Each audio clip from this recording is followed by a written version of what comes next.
depuis 21 ans que j'appartiens à Dieu. Hein. Donc ce matin, j'ai envie de vous apporter une expérience.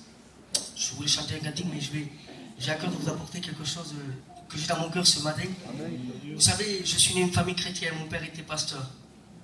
Et vous savez, il y a quelques années en arrière, j'étais élevé avec une cousine, on était toujours ensemble. Toujours ensemble, et vous savez, la maladie avait frappé ma cousine. Hein, il y a quelques années en arrière, ça fait 20 ans, aujourd'hui 21 ans. Et donc, elle était atteinte d'un cancer, d'une tumeur cancéreuse à la tête. Et vous savez, pendant un an de souffrance, les parents, bien sûr, ils ont vu diminuer, souffrir hein, pour sa fille, bien sûr. Donc, au bout d'un an de souffrance, eh bien, le Seigneur a pris. Et donc, le père et la mère ne voulaient plus rien savoir de Dieu, ne venaient plus aux réunions. Et vous savez, moi j'étais toujours avec elle, on était comme des enfants de 10 ans hein, quand on s'amusait. Et un mois après que Dieu avait pris cette petite fille, j'étais dans ma caravane, on était bien sûr avec eux, hein, à Limoges. Et donc je regardais le toit de la caravane, vous savez, j'avais que 10 ans et je m'en souviens comme ça serait hier. Hein. Et je le dis, je ne sais pas pourquoi, Dieu sait tout ce matin. Et vous savez, j'étais en train de regarder le toit de la caravane et d'un coup, vous savez, je me suis endormi. Et à l'instant où je me suis endormi, vous savez, mon âme a quitté le corps et en une fraction de seconde, j'étais plus dans ma caravane. Je me suis levé et lorsque je me suis levé, j'étais plus chez moi. J'ai regardé en face, il y avait un portail en or. Il y avait un portail, il était ouvert et là j'ai entendu une voix qui me disait rentre. Vous savez, je suis rentré et là j'ai voulu savoir d'où venait cette voix. Et lorsque je me suis tourné, j'ai vu un soleil, une lumière plus forte que le soleil. Ça m'a ébloui, je me suis caché les yeux. Et encore cette voix me disait rentre. J'ai rentré et là j'ai sorti les mains. Et de loin j'ai vu des grands anges passer avec des grosses corbeilles de fruits. Et l'ange m'a regardé. Elle a passé la corbeille à l'autre, celle qui était derrière, et elle est venue vers moi. Et vous savez, lorsqu'elle s'est approchée vers moi, elle était haute, elle est grande. Elle m'a pris les deux mains, elle m'a dit comment tu t'appelles. Et moi je dis je m'appelle Nicodème. Et là je me dis je te connais. Et là j'essaie de la regarder et elle me dit tu me reconnais pas. Je dis non. Et elle me dit son nom c'était ma cousine. Vous savez j'avais que 10 ans et lorsque je l'ai vue en train de souffrir jour après jour et de la voir ici, je me suis souvenu que d'une seule chose, c'est son sourire et son vêtement. J'arrivais pas à distinguer son visage. Vous savez, je me rappelle que son sourire c'est pas possible, et elle était joyeuse de me voir. Et là, elle m'a pris par la main, elle m'a dit viens, je vais te faire voir quelque chose. Elle me prend par la main, et là, vous savez, on avançait, et tout de loin, je vois comme, vous savez, un palais en or. Et vous savez, dans ce palais, il était au loin, il y avait des arcades, et devant la porte de cette entrée, il y avait 2 anges en or qui tenaient les colonnes. Vous savez, là, j'ai eu peur, et là, elle m'a dit viens, je vais te faire voir. Non, il me dit, tu vois ça? C'est la salle des noces.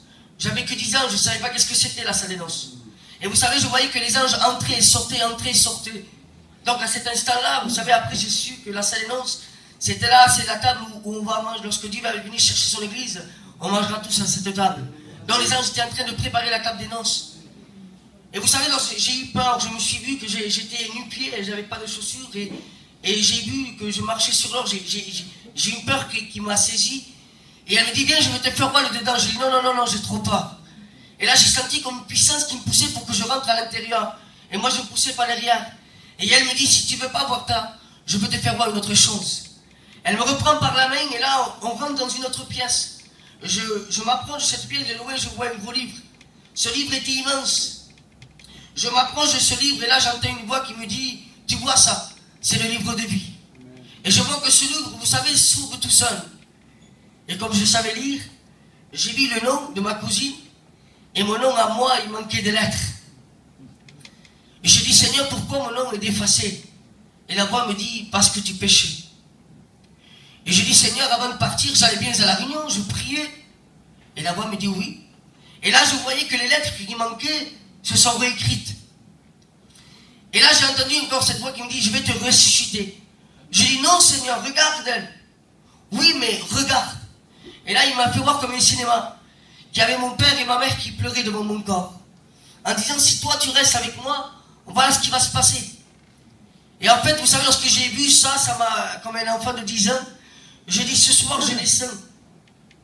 Et là, le message, c'était, Dieu m'a montré ça pour dire ce message exactement. ma cousine est venue vers moi, elle m'a pris les deux mains, elle m'a dit, dis à mon père et à ma mère que je suis bien où je suis. Vous savez, dans cet instant, j'ai eu comme un sursaut de lui.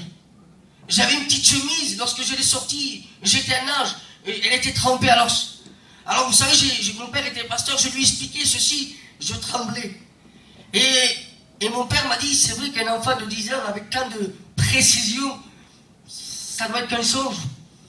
Et vous savez, donc j'ai expliqué ceci à ses parents. Ça faisait un mois qu'il venait de perdre sa fille. Lorsque j'ai expliqué ceci, ils ont commencé à pleurer. À pleurer, et mon père, je m'en souviens qu'il lui a dit quelque chose.